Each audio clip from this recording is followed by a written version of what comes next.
Hello दोस्तों, स्वागत है MGR टेक्निकल पर।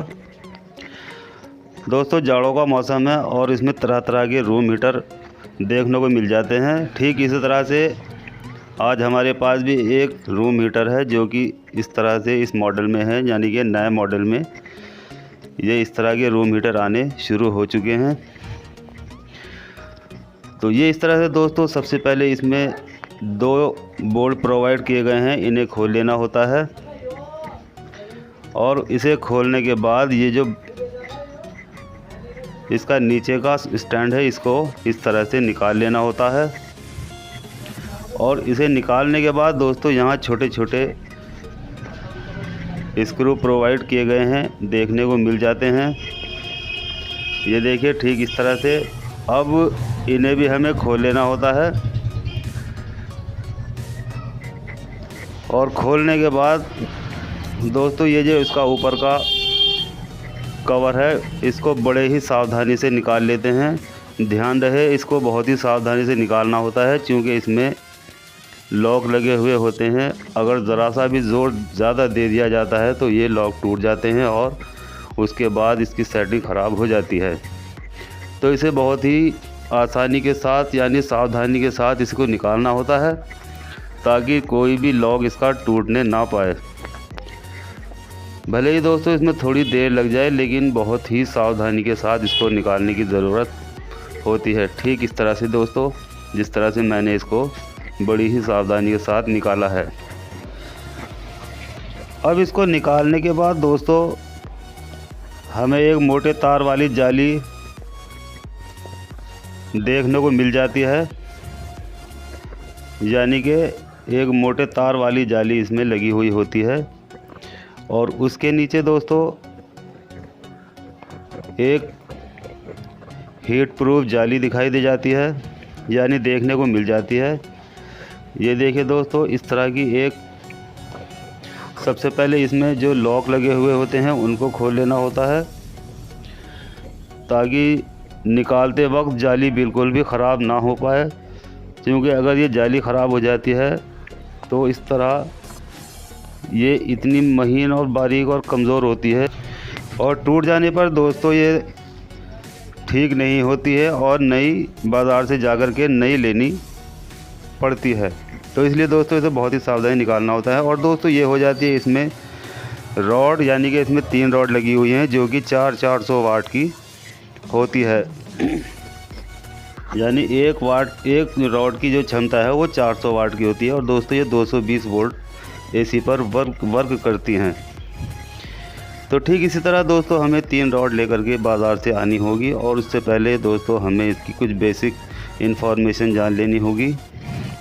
ये दोस्तों ये हो जाता है इसका इलेक्ट्रिक कंट्रोल पैनल, जो कि जैसे ही हम इसको दबाते हैं इसमें सप्लाई आ जाती है और जैसे ही इसको छोड़ते हैं इसकी सप्लाई ऑफ हो जाती है। ठीक उसी तरह जैसे जब हम इसको खड़ा करते हैं तो इसमें सप्लाई पहुंच जाती है और उठाने पर इसमें सप्लाई ऑफ हो जाती है। और दोस्तों ये हो जाता है इसका ऑटो स्विंग मोटर, यानी कि ये इसको घुमाने का काम करता है। जैसे ही इसमें सप्लाई जाती है तो ये इसको घुमाता है। और दोस्तों अगर एक बंदा इस साइड बैठा है और दूसरा बंदा दूसरी साइड बैठा है तो दोनों को गर्मी देने का काम करता है।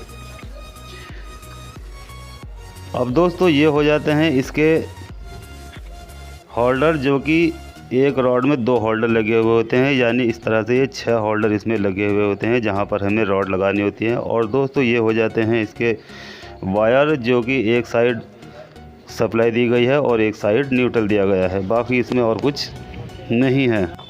तो चलिए दोस्तों, हमारे पास मार्केट से 3 नई रॉड आ चुकी हैं जो कि इस तरह से ये देखने को मिल जाती हैं। अब चलिए दोस्तों इसे इस तरह से लगाया जाता है जैसे मैं आपको दिखा रहा हूँ।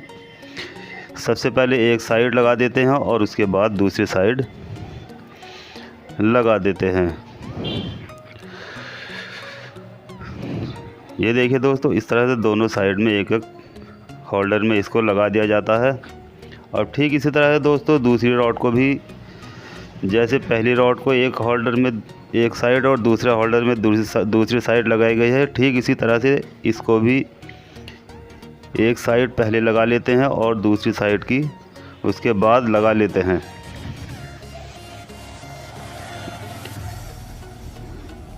ये देखिए दोस्तों, अभी मैं आपको दिखाने वाला हूँ किस तरह से ये लगाई जाने वाली है। ये देखिए दोस्तों, सबसे पहले एक साइड को लगा लेंगे इस तरह से, और उसके बाद दूसरी साइड को भी इसमें लगा लेंगे। और ठीक इसी तरह से दोस्तों, जैसे हमने ये 2 रॉड लगाई हैं, ठीक इसी तरह से दोस्तों हमें तीसरी रॉड को भी लगा लेना होता है। और उसके बाद चलिए दोस्तों, अब बारी आ जाती है इसको फिट करने की। तो मैंने इसमें स्क्रू वगैरह लगा लिए हैं और अब इसका जो नीचे का स्टैंड है उसको लगाने की बारी आ जाती है। तो चलिए दोस्तों, इस तरह से इसके अंदर से प्लग निकाल लेते हैं और उसे इस तरह से इसमें सही तरीके से बैठा लेते हैं। इस तरह से दोस्तों ये बिल्कुल अभी जगह पर बैठ जाता है। और जो 2 बोल्ट हमने इसमें से खोले थे उन्हीं को इस तरह से अपनी अपनी जगह पर लगा लेना होगा, ताकि ये घूमने में बिल्कुल भी दिक्कत नहीं देगा और आसानी से घूमना शुरू कर देगा। इन्हें दोस्तों अच्छे से टाइट कर लेंगे और अच्छे से टाइट कर लेने के बाद इसको हमें ऊपर की ओर सीधा कर लेना होगा। और ये जो दोस्तों इसका स्विच होता है, ये जैसे ही मैं इसको खड़ा करूँगा ये नीचे की ओर दब जाएगा और इसके अंदर सप्लाई पहुंच जाएगी। और जैसे ही मैं इसको ऊपर उठाऊंगा दोस्तों इसकी सप्लाई ऑफ हो जाएगी। अब चलिए दोस्तों, मैं इसे बोर्ड में प्लग लगा लेता हूं और इसके बाद दोस्तों ये बिल्कुल कंप्लीट हो चुका है। यहाँ दोस्तों हमारी वीडियो पूरी हो जाती है। वीडियो अच्छी लगे चैनल को सब्सक्राइब करें, लाइक करें और बेल आइकन को भी दबाएं। तो चलिए मिलते हैं दोस्तों।